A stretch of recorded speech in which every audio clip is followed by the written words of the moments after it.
TV Comunitária, de volta aqui o Núcleo Política e Cidadania, com o nosso convidado também, que acrescenta nesse papo de companheiros, o nosso querido Colombo Vieira. Colombo, uma frase sua, depois nós vamos falar um pouco de dados biográficos seus, você foi também preso político, mas uma frase sobre Carlos Marighella. Quem foi ele para você? É difícil resumir, porque eu era muito menino e tomei conhecimento da existência do Carlos Marighella quando ele vai para Olas, um jornal alternativo, falava do líder comunista que assumiu a luta armada no Brasil, propagandeou, uma coisa assim. Não me lembro dos detalhes, mas aquilo me chamou a atenção e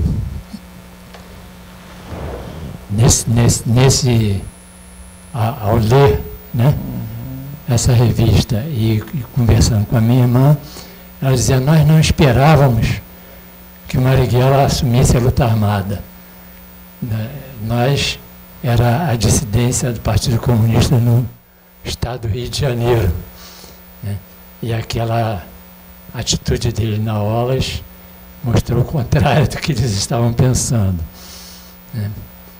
Então, é difícil dizer, porque era uma coisa assim, um herói, as histórias que se contavam eram todas elas muito especiais, né? Então, isso para um menino estudante ainda, né, saindo do ginásio, no movimento estudantil secundarista, me encantei com essa história. E a organização que eu estava próximo, que era essa dissidência do Rio de Janeiro, assumiu esse nome MR8, era todo o estado do Rio de Janeiro, ainda não era Guanabara, então era dissidência do Rio de Janeiro, do estado do Rio de Janeiro. E que diferia da dissidência do Partido Comunista, estava em plena preparação do Congresso, que não aconteceu nunca, né? E a dissidência do estado do Rio de Janeiro, do estado da Guanabara, não assumiu igual assumiu a do estado do Rio. E então, a partir dali, Marighella chamava muita atenção. E numa revista, numa entrevista com Marighella, ele chamou mais atenção porque ele chamava a todos, ele não chamava apenas aos comunistas. Então, isso é uma coisa que cativou também, eu acho que atraiu para chamar a atenção da juventude que não conviveu, não conhecia a história de Marighella. Não conhecíamos, passamos a conhecer a partir desse momento. Isso me parece que está também alinhado com o pensamento e a prática de Che Guevara, né? Se alguém Sim. se indigna frente a uma injustiça, é meu companheiro, né? Sim, sim. Guevara era o nome, né? Era a grande referência, né? É o que mais ressoava, né? Pelo Brasil e pelo mundo afora, né? Influenciou demais. E o Marighella, ele se coloca no Brasil na posição de Guevara. E isso é uma coisa que precisa ser dita. E que depois ressoou pela Europa, pelos movimentos Vamos passar. estudantis e movimentos operários europeus, né? Até com um documento chamado Manual do Guerrilheiro. Manual do Guerrilheiro Urbano. Manual do Guerrilheiro Urbano, exatamente. Então isso virou uma cartilha da juventude. E era a minha cartilha. Entende? Então, Colombo, deixa eu passar um pouquinho aqui, fazer o tema para os demais companheiros também comentar. O que o Guevara falava de construir 1, 2, 3 Vietnãs, né, para desgastar o imperialismo, é como venceremos.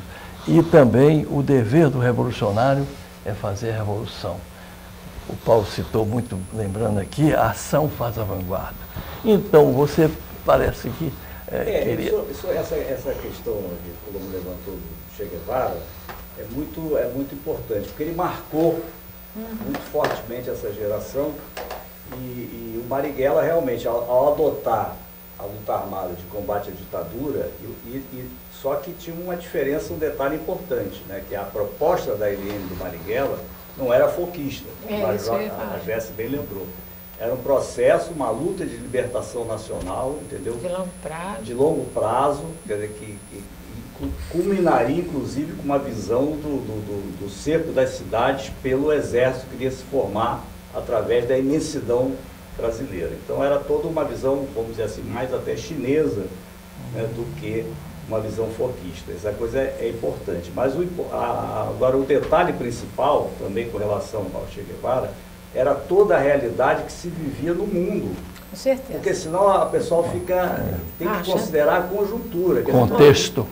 O pessoal ali isolado, aqueles grupinhos, como é que vão achar que vão fazer a revolução no Brasil, né, combater o exército e tal. Né? O mundo estava em efervescência. Né? Tinha, inclusive, a Guerra do Vietnã, que era um negócio importantíssimo. Né? Você tinha ainda a União Soviética, que era uma retaguarda, tinha Cuba, que é razoavelmente recente, a Guerra Fria, a Guerra Fria, né? O Che Guevara, e fora os questionamentos na Europa, enfim, lá o Maio francês e os Panteras Negras nos Estados Unidos, quer dizer, não era uma coisa falar assim, não, esses caras são malucos, vão pegar em arma aí, isoladamente, do mundo, da Latinoamérica, guerrilha muito forte na Venezuela, na Colômbia, entendeu? Então o Marighella não estava ali viajando de uma forma irresponsável, entendeu? Havia uma visão estratégica global, ele tinha uma visão de desenvolvimento estratégico global. E aonde a questão política da frente ampla de você conseguir ganhar os estudantes, profissionais liberais, né, o clero, quer dizer, todo mundo que tinha uma visão de liberdade, de democracia e de Brasil. O Marighella, apesar de ser um comunista, com uma visão internacionalista, solidária, ele era uma pessoa extremamente nacionalista, entendeu? Era um camarada de uma brasilidade impressionante, muito forte. Então isso é que permitia essa grande unidade em torno da proposta do Marighella. Parece, Rafael, que uma das condições na época para o ingresso na LN, por exemplo, um dos princípios, entre outros, duas questões fundamentais. Primeiro, ser contra a ditadura. E segundo, ser favorável à luta armada para combater a ditadura. Perfeito. Instalar um governo popular revolucionário do povo. Né? Exato. E tinha um método importante aí para provar isso, né, dessa questão de independência. Por exemplo, as expropriações, quando a gente expropriava um banco, né, para fazer finanças, era dentro de uma visão da independência. Porque naquela época era muito comum, né, tinha a visão chinesa, a visão de Moscou, ouro de cubana, ouro de Moscou, tal. A gente falou, não, nós queremos a nossa independência. Então vamos tirar dinheiro de quem? Dos exploradores, os banqueiros que sempre foram e continuam cada vez piores, né? Vamos tirar dinheiro deles para poder pegar recursos para a Revolução. Então esse é um dado. Outro dado também muito questionado é a questão de treinamento em Cuba, né? Então era totalmente legítimo. Os Estados Unidos não criaram o Panamá para treinar todo mundo, lá essas bases todas dele, então nós tínhamos Escola das Américas. Escola das Américas. Então os cubanos, dentro da visão de solidariedade internacional, permitiam fizemos um acordo para treinar os quadros. Inclusive era uma coisa passageira. A gente queria formar aqueles quadros básicos que no interior, então, iriam formar os quadros para poderem desenvolver a guerra de guerrilha. Né? Então essa que é a questão. O Fael levantou uma coisa interessante, que se você não compreender esse contexto, né, inclusive do mundo do trabalho, porque uma coisa que falta hoje é essa compreensão da mudança na forma de acumulação de capital. Mudou o mundo do trabalho, não é? Então, as pessoas dificilmente conseguem compreender essa coisa da luta de classe. Parece que a luta de classe acabou, né? Isso na verdade, é uma bobagem sem tamanho. Fim da história. É uma ilusão de classe, exatamente. Então, e pensar nesse movimento que eu disse no início da fala, que se constitui a partir do a partir da Revolução Industrial, né? Com a constituição do mundo do trabalho, do operariado, né? Que vem lá do Manifesto Comunista, que passa pelo todo o debate do mundo socialista e comunista, enfim. E que vai no século XX trazer esse protagonismo das lutas populares. Nós estamos vivendo nos anos 70, né? O começo da mudança da matriz de acumulação, mas a gente vem até os anos 70 com essa centralidade da luta operária e da luta camponesa e das lutas de independência do pós-guerra. Né? Quer dizer, esse é o cenário no qual nós estamos inseridos e que o Marighella é um protagonista disso. Por isso, essa compreensão é importantíssima, porque se você não tem essa compreensão, você acha que é um bando de doidos, de malucos, entendeu? Que querem fazer uma coisa de exército enfim, utopistas, nada disso. Você tem uma acumulação, um acúmulo de lutas sociais, né, que tem a referência no mundo do trabalho e que tem referência na luta anti-imperialista. As pessoas acham hoje que o imperialismo não existe. Que é isso? Nós estamos acabando de ver hoje, agora, nesse momento, a eleição na Bolívia. Hoje. Onde o imperialismo está montando um golpe na Bolívia. Hoje, nesse momento, está sendo processado um golpe na Bolívia. Não aceita o jogo democrático. Entendeu? Um golpe que a Carta Maior, essa revista da esquerda, a Carta Maior, publicou há 15 dias um artigo enorme falando como é que estava sendo articulado o golpe na Bolívia. Né? Então, essas referências, né, que são necessárias para você compreender o que é um país da periferia do capitalismo, que é o nosso caso, que é um país subalterno nas forças do mundo. Né, então, isso que era muito presente na luta do Marighella e na luta das gerações do Marighella, na nossa luta, e que tem que estar presente hoje, porque, do ponto de vista qualitativo, as lutas de hoje são basicamente as mesmas daquela época. As bandeiras são exatamente as mesmas. Né? Esse é o problema. Então, Marighella, Guevara, enfim, os outros... Marx, né? Marx, Engels, né? Rosa Luxemburgo, enfim. Mao Tse Tung. Então, são os personagens que constituem esse legado, que eu chamo de cultura política, né, que nós temos que fazer com que os jovens hoje se apropriem dela, para ter instrumentos de luta, senão não terão. Não adianta pensar que lutas identitárias vai mudar o modelo de apropriação. Não muda. Eu precisava fazer luta de classe, acho que a luta de classe é o fundamento das lutas nacionais e anti-imperialistas. Capital contra o trabalho. É capital e trabalho. Seja o trabalho na fábrica, seja o trabalho que você faz sozinho, mas é o problema da mais-valia. Isso é óbvio. E hoje nós temos um problema ainda agravante, plus nesse negócio todo, que é o grande capital improdutivo. Pois é.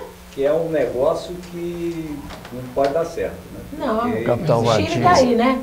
Acho que o Chile, acho que nesse momento que nós estamos conversando, o neoliberalismo, tá? nesse momento que nós estamos aqui conversando, é um momento paradigmático dessa crise, né, digamos assim, do capitalismo, ou desse capitalismo predador, né, e da falta de compreensão hoje das diferentes correntes políticas deste momento que se vive.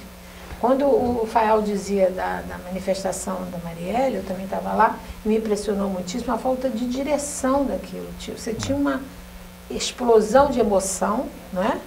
De revolta, de indignação. Mas não tinha nenhuma corrente política capaz de dar uma direção consequente àquilo. Esse é o problema. Você sabe que os anarquistas tiveram um papel importante naquela manifestação de jornadas de junho, né? Porque ali separavam um ataque ao governo e ao Estado capitalista. Por exemplo, muitas dessas que havia assim, uma atuação direta em cima das concessionárias de automóvel, bancos, em cima de instituições bancárias, e não atacava propriamente o governo do Estado, do governo, né? Havia também esse tipo de manifestação de atacar o Estado capitalista, preservar o governo. Só voltando ao Marighella, ele marcou uma coisa no momento que a repressão estava no auge de prender militâncias diversas que saíram do movimento estudantil, principalmente, né? E a organização lá do Estado do Rio, que eu tinha falado, tinha caído praticamente todo mundo. Foi preso rapidamente e na ação do CNMA. 1968, 69. 69, abril de 69. E um dos militantes era um bancário do Rio de Janeiro, né, Jorge Vale, que montou um desfalque no Banco do Brasil, monstro, uma quantidade de dinheiro sem fim, que dispensava a necessidade de fazer ações de entrar em banco, dá certo, não dá certo, dá muito dinheiro, dá pouco, tudo imprevisível. E como a organização estava caindo, o Jorge Vale saiu distribuindo esse dinheiro que ele tinha desfalcado do Banco do Brasil. Era uma quantia imensa, né? E entre os diversos que ele procurou e dividiu esse dinheiro, ele procurou o Marighella, né? Inclusive querendo entrar para a organização de Marighella, né? Para a LN. E o Marighella rejeitou, não aceitou o dinheiro, nem ele. Ficou desconfiado que, segundo a organização me falou, que ele ficou desconfiado de que se tratava de alguém querendo comprar a organização. Com tanto dinheiro, era muita raça de dinheiro. É o bom burguês, tem um filme que fala, retrata isso. Ficou com o apelido de bom burguês, né? Um apelido mais usado pela ditadura do que por alguém próximo a ele, né? E então Marighella rejeita. E era uma coisa impensável, porque a militância vivia no aperto, entendeu? Vivia numa clandestinidade fechada, né? Tendo que sair para fazer pequenas ações para poder sobreviver às vezes. Deixa eu fazer um resgate por causa do tempo. Nós não podemos deixar de retratar aqui o Marighella, um teórico também revolucionário. E dentre os seus livros que ele publica, ele tem Pela Libertação do Brasil. A gente está falando aqui sobre as contradições, qual a contradição fundamental em cada momento histórico em que ele fala da importância da guerra de libertação, como Mao Tse-tung trata, né? E ele fala também, já em 64, por que resistir à prisão. Ele edita isso em 1965. E tem um outro livro dele também que ele trata, nós falamos aqui da visão dele assim ampla, quase que universal, das forças oprimidas, a religião, o Estado e a família. É um dos livros também que ele publica. E na parte poética, o Rondô da Liberdade, que foi já também. E o Manual do Guerrilheiro Urbano. Eu queria também uma rodada aqui sobre... Faltou aqui a crise brasileira. A crise brasileira também está aqui. Importantíssimo. E algumas questões sobre a guerrilha urbana do Brasil. Isso. Rural. E inúmeros artigos que ele publica, né? Então, eu acho que é importante a gente aqui situar sempre em cada momento, porque a luta contra o imperialismo, uma vez vencida, essas outras contradições ficam mais fáceis. A gente tem lutas fantásticas, importantíssimas, de LGBT, de movimento negro. E agora, uma vez derrotado a contradição fundamental, aquele momento que nós então sacrificávamos a própria vida, era a contradição fundamental, era derrubar a ditadura. Depois dela, a gente ia tratar de outras contradições que não eram de só menos importância. Não é? Então, eu acho que isso é o gênio de um revolucionário. Mas essas questões não estavam postas naquela época. Isso são demandas a posteriori. E são pautas políticas que surgem depois. Surgem depois dos anos final de 70. Não, mas ele está considerando aquela situação de pressão e temperatura, a visão dele na época era... Na época, porque isso é outra coisa. Porque... Os documentos da LN falam na instalação... Depois de derrubar a ditadura. Instalação de um governo revolucionário do povo. Sim, aí com a luta... Derrubar a ditadura e instalar um governo revolucionário do povo. Esse é e veja bem, quando fala do povo, ele não está falando de ditadura do proletariado. Não, ele não está falando isso. É óbvio que na cultura política do Marighella, como um bom comunista, mas para ele isso não estava colocado... Libertação nacional, a estratégia. Entendeu? O Marighella na verdade, ele era um teórico. Eu quero só 1 minuto de cada um, sobretudo de vocês três, nós somos aqui anfitriões. Então, Marighella vive 1 minuto. Bom, Marighella vive em muito mais de 1 minuto, não dá para dizer. Mas ele está presente na juventude de hoje. Ele está vivo nessa juventude que está brigando na rua e que está se organizando de maneira dispersa, mas está se organizando. E ali Marighella vive. Carlos Fayal. Marighella vive, eu acho que agora no 4 de novembro nós vamos fazer uma bela homenagem a Marighella e principalmente os jovens vão fazer essa homenagem a Marighella. Então nós estamos aqui, inclusive, fazendo essa convocação a você jovem para participar dos atos que vão acontecer no dia 4 de novembro aqui no Rio de Janeiro, no centro da cidade. Depois, provavelmente, vocês vão saber mais os detalhes e até porque vocês mesmos que estão construindo essa homenagem ao Marighella, onde a gente vai poder resgatar todos esses princípios, toda a importância dessa luta, principalmente no Brasil de hoje, nesse impasse, nessa ameaça neofascista que nós estamos vivendo. Então, uma saída... de uma unidade, uma frente, uma ação coordenada com uma proposta de desenvolvimento para o Brasil dentro da perspectiva das liberdades fundamentais, da democracia, da justiça social e da inclusão do nosso povo no seu destino. Acho que isso que Marighella vive, significa que a luta continua e a luta deve continuar dessa maneira, com a participação efetiva, com a consciência do nosso povo, e a juventude tem um papel principal, mais importante nisso tudo.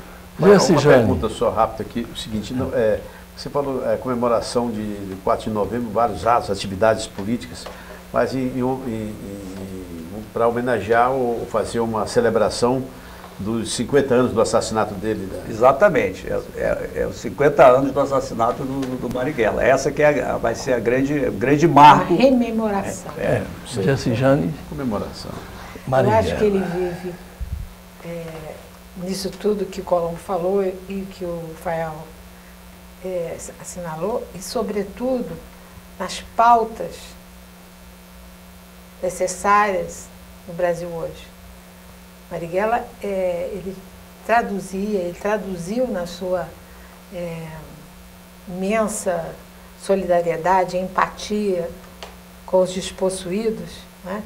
Através dessas pautas que são as mesmas pautas de hoje. Então, ele vive sobretudo nisso. Maravilha. Ele está para além do seu tempo. Exatamente. Marighella é um homem para além do tempo dele. Ele é uma legenda. Paulo Gomes.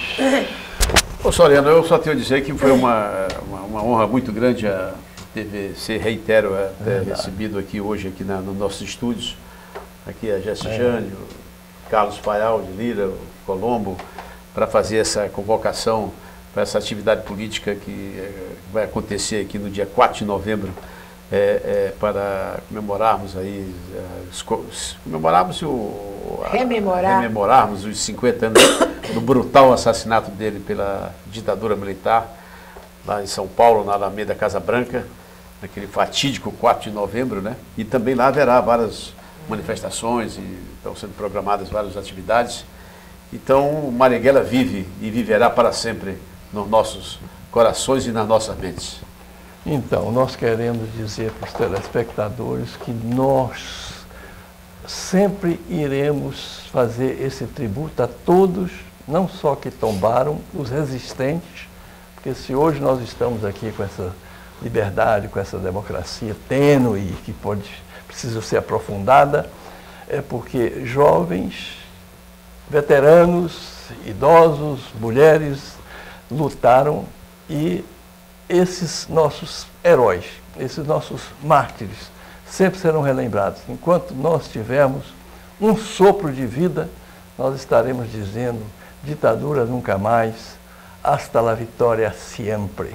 Obrigado aos companheiros que aqui estiveram aceitando nosso convite. TV Comunitária, Canal 6 da NET, Núcleo Política e Cidadania. Muito obrigado a você que nos acompanhou, claro.